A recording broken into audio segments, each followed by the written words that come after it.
Psychological warfare, Sai ops, जिसके बारे में लगातार आपको सुमित बताते रहते हैं।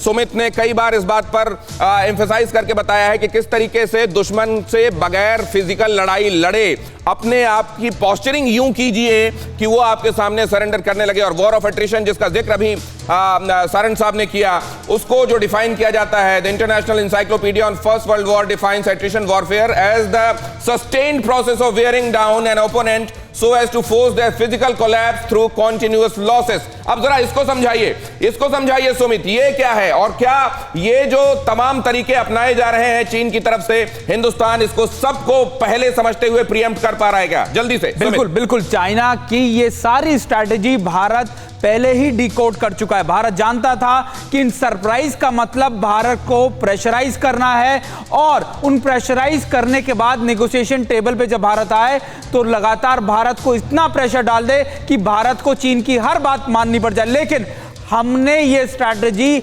लगातार एक बार नहीं दिनेश, कई बार विफल की। पहली बार जब चीन ने हमें सरप्राइज दिया, उसके बाद हमने उनको लार्जर स्केल पर सरप्राइज दिया अपनी मोबिलाइजेशन से। उसके बाद वो नेगोशिएशन जो कह रहा था वो हमने दरकिनार किया। हमने कहा कि डिसएंगेजमेंट पूरा होगा, हर जगह से होगा। इसके बाद हमने अपनी एयर कैपेबिलिटीज को वहां पर मेंटेन कर दिया, और इतना ज्यादा मेंटेन किया कि आज हम उनसे ये बहुत बड़ी बात आप कह रहे हैं, क्योंकि अभी तक आम आदमी इसको किस तरीके से देखता है? देखिए सुमित, आम आदमी किस तरीके से देखता है? आम आदमी ऐसे देखता है कि बातचीत की टेबल पर बातचीत के अंदाज में चीजें चलती होंगी, लेकिन जो आप बता रहे हैं उसको लेकर त्रिगुनायत साहब के पास जा रहा हूं। इसका मतलब सीधा सा ये है त्रिगुनायत साहब कि बातचीत की टेबल में टर्म्स पहले से फिक्स होते हैं, बस ये कहा जाता है कि अब बताइए, अब हमारी बात आप मानेंगे कि नहीं। त्रिगुनायत साहब मैं आ रहा हूं, उससे पहले अहम खबर दिखा रहा हूं अपने दर्शकों को।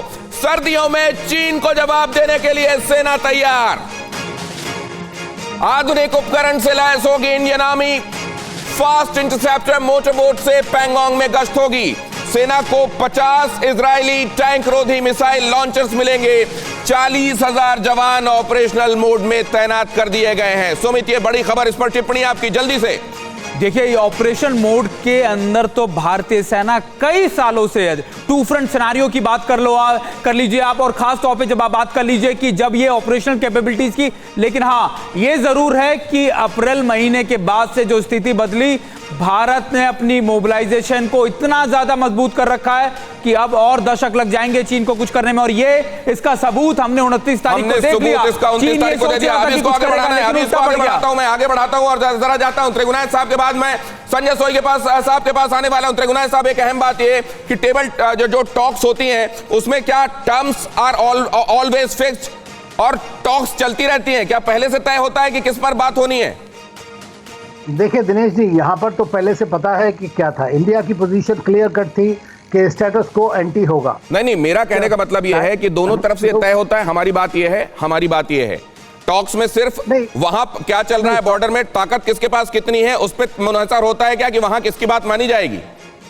देखिए, डिप्लोमेसी बिना स्ट्रेंथ के नहीं चलती है। तो जब पता है कि हमारी ताकत है और हम उसको फॉलो थ्रू कर सकते हैं, अगर फेल होता है। और अब इसके फौरन बाद में संजय सोई साहब के पास जाता हूं। यह अहम बात आपने कही है कि बगैर ताकत के बातचीत में भी कुछ हासिल नहीं होता। फिक्र आपकी, सोमवार से शुक्रवार रात 9 बजे सिर्फ TV9 भारतवर्ष पर।